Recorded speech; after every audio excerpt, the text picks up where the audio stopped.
कर्क लग्न की कुंडली बन गई।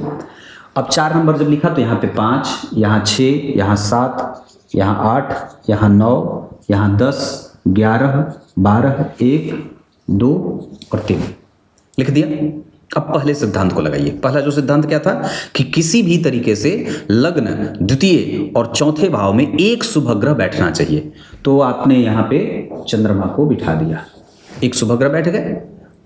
कंफ्यूजन होगा, हो सकता है आप कहेंगे कि पंडित जी लग्नेश को लग्न में मैं यहाँ बुध को बिठा देता हूं। आपने एक सिद्धांत लगा, मतलब अगर ये हो गया ना तो आपकी कुंडली में एक राजयोग बन गया।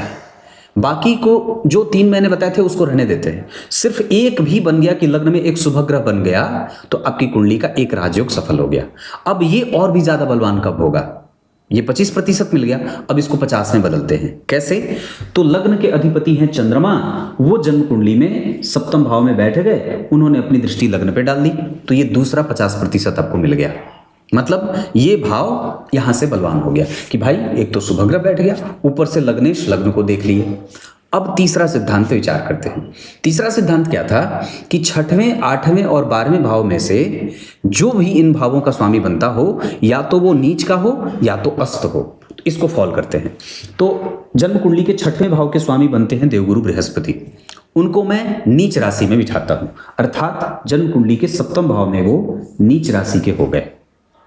या तो फिर यहीं पे सूर्य को बिठा देंगे, तो सूर्य की डिग्री अगर 9 अंश की रहेगी और यहां ये 10 अंश के हों या 19 अंश के रहें तो गुरु अस्त हो जाएंगे, मतलब सूर्य ने गुरु को अस्त कर दिया। तो तीसरा सिद्धांत लागू हो गया कि भाई 6वें भाव के स्वामी थे, नीच राशि के हो गए। हमने ये नहीं देखा कि वो ग्रह नीच भंग कर रहा है कि नहीं कर रहा है, इस पे हमारा ध्यान नहीं जाना है। अब क्या बात है, चौथा सिद्धांत क्या था कि उस 6वें, 8वें और 12वें भाव के स्वामी अस्त हों, नीच के भी हों। तो नीच के भी हो गए, मकर राशि में गुरु नीच के होते हैं ना, और उसके बाद सूर्य को साथ बिठा दिए तो गुरु को उन्होंने अस्त भी कर दिया। और एक बार क्या बात बताई थी मैंने कि उस पे किसी एक शुभ ग्रह की दृष्टि हो, तो इस गुरु के ऊपर बुध की दृष्टि आ गई। अगर ये स्थिति किसी भी जातक की कुंडली में लग जाती है तो वो जातक राजसिक सुखों को भोगने वाला, महान, श्रेष्ठ, और इसकी प्रशंसा आप अपने शब्दों में कर लीजिए।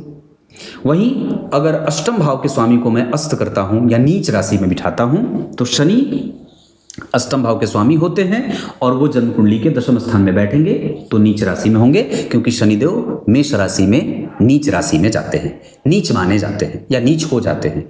तो शनिदेव को नीच कर दिया। अब उसके ऊपर शुक्र की दृष्टि डाल दी, तो नीच के तो थे, उनके ऊपर एक शुभ ग्रह की दृष्टि पड़ गई। अगर इनको अस्त करना है तो आप इनको 10 अंश का कर लीजिए और सूर्य को यहां 9 अंश का कर लीजिए, शनिदेव अस्त हो जाएंगे। तो शनि अस्त भी हो गए और नीच के भी हो गए, उन पे एक शुभ ग्रह की दृष्टि भी आ गई।